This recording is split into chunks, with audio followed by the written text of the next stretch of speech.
Bonjour, bonsoir tout le monde, je suis ravie de vous retrouver aujourd'hui pour une nouvelle vidéo et aujourd'hui j'avais envie de parler du Met Gala. Alors je sais que le Met Gala il est déjà passé mais je voulais pas nécessairement faire une vidéo sur ce Met Gala, je voulais faire une vidéo sur le Met Gala dans son ensemble. Cette année il y a eu pas mal de polémiques autour de cet événement et je voulais justement un petit peu vous proposer une analyse de cet événement, de voir ce qu'il était à l'origine, ce qu'il est devenu maintenant. Et pour moi en fait ce Met Gala, de plus en plus chaque année, c'est de plus en plus ridicule et je trouve qu'il est quand même assez représentatif quelque part de notre société actuelle. Donc voilà l'angle que je voulais vous proposer aujourd'hui, donc c'est parti. Officiellement le Met Gala est un gala de charité dont les origines remontent à 1937. C'est un événement prestigieux organisé au Metropolitan Museum of Art de New York. Il est destiné à financer le département mode du musée. Donc sur le papier c'est culturel, c'est artistique, c'est élégant, mais dans les faits c'est devenu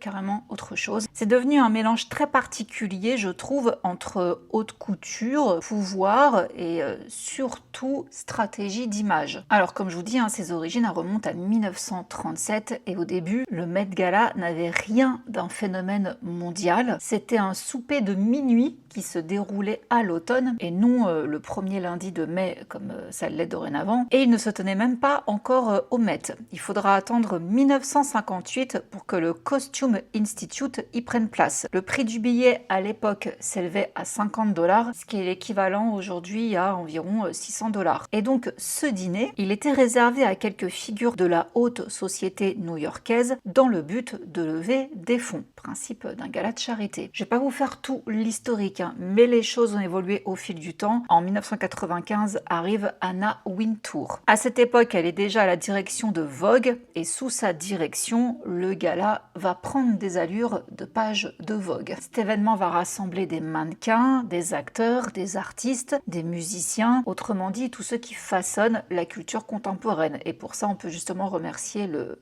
magnifique carnet d'adresses d'Anna Wintour. À elle seule, rappelons quand même qu'elle incarne l'autorité du monde de la mode. C'est une figure connue pour son contrôle, son influence et sa capacité à décider ce qui mérite d'exister ou pas dans cet univers. On a tous en tête le diable s'habille en Prada, voilà. Et justement, ce contrôle et ce pouvoir, elle l'exerce d'une main de maître sur le Met Gala. Déjà, elle est connue pour dissuader les invités de divulguer les informations sur ce qui se passe au Met. Elle demande aux stars de s'abstenir d'utiliser leur téléphone ou de trop révéler sur la soirée. Néanmoins, via son magazine Vogue, elle a quand même laissé fuiter quelques informations. Et c'est donc comme ça qu'on a appris que les invités n'avaient pas le droit d'avoir leur téléphone portable afin de ne pas poster sur les réseaux sociaux. On apprend aussi que le programme comprend un cocktail, un dîner et la prestation d'un ou deux artistes de renom. Les participants ont également la possibilité de visiter l'exposition. Alors il y a des rumeurs selon lesquelles Anna Wintour approuverait les tenues de chacun, mais c'est pas vraiment fondé. Oui, l'événement reste soumis à des règles strictes, qu'il s'agisse du code vestimentaire ou des informations pouvant être partagées, mais voilà, c'est pas,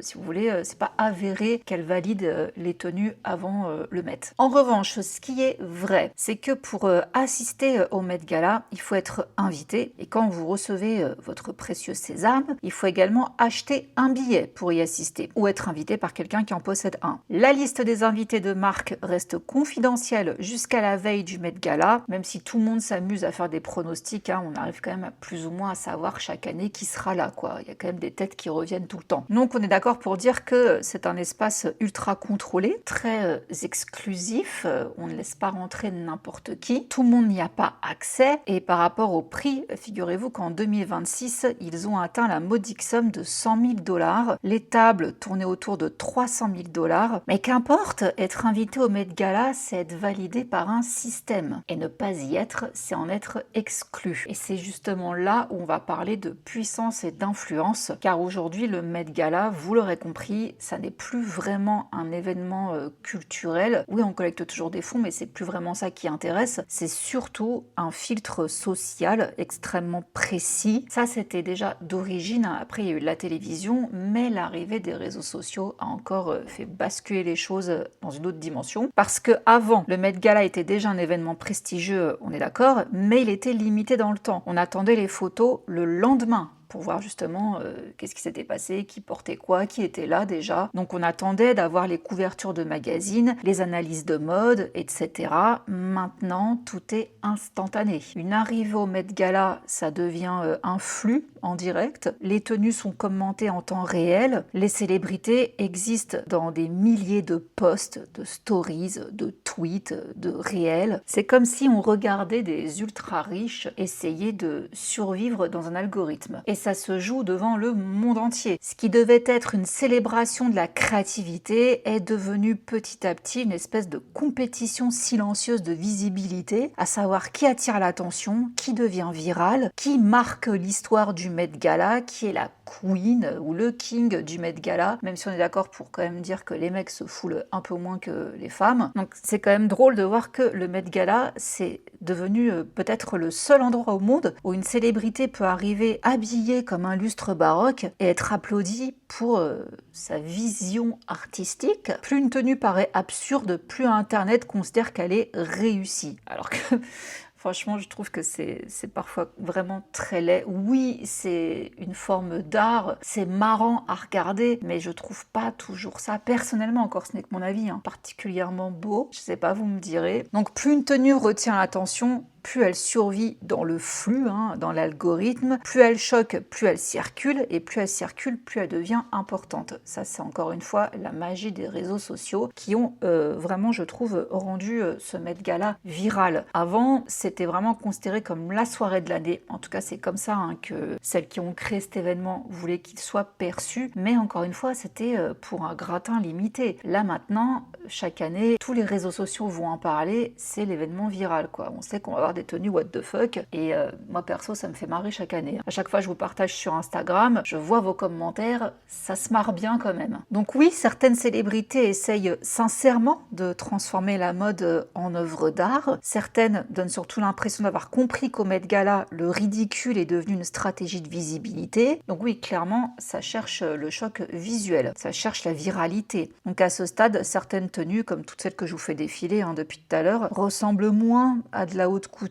qu'à des projets d'école d'art financés par des milliardaires. Le Met Gala, je trouve, a cessé d'être un gala de charité pour devenir une espèce de Hunger Games du prestige. Donc on peut quand même se demander, est-ce que c'est encore de la mode ou juste une démonstration de pouvoir déguisée en haute couture? Alors justement, il faut peut-être sortir un petit peu de cette sphère pour voir un petit peu les enjeux. Déjà, il faut savoir que cette année, le Met Gala a été marqué par une série de tensions, à savoir la nomination de Jeff Bezos, fondateur d'Amazon, et de son épouse Lauren Sanchez Bezos comme président d'honneur. Alors l'annonce a immédiatement déclenché une vague de critiques dans un contexte de montée du sentiment anti-riche à New York. Le maire a même annoncé qu'il boycotterait l'événement. Dans les rues et en ligne, la contestation elle s'est amplifiée. On a vu plein d'affiches militantes, des surnoms moqueurs comme Gala Amazon Prime, des projections d'interviews d'employés d'Amazon sur des bâtiments emblématiques de New York, plus de 300 bouteilles de fausse urine déposées en référence aux pauses toilettes qui ne leur sont pas accordées chez Amazon. Il y a même un groupe d'employés qui a organisé son propre gala, le bal 100 milliardaires, dans la rue. Les critiques visent aussi l'image de Bezos, à savoir sa fortune colossale, ses positions antisyndicales et son train de vie luxueux, comme son mariage à 50 millions de dollars à Venise. Mais personnellement, je trouve que de l'avoir choisi, ça rentre complètement dans la logique du Met Gala 2026. Je trouve que c'était le symbole parfait par rapport à tout ce que je vous dis et tout ce que je vais continuer de vous exposer.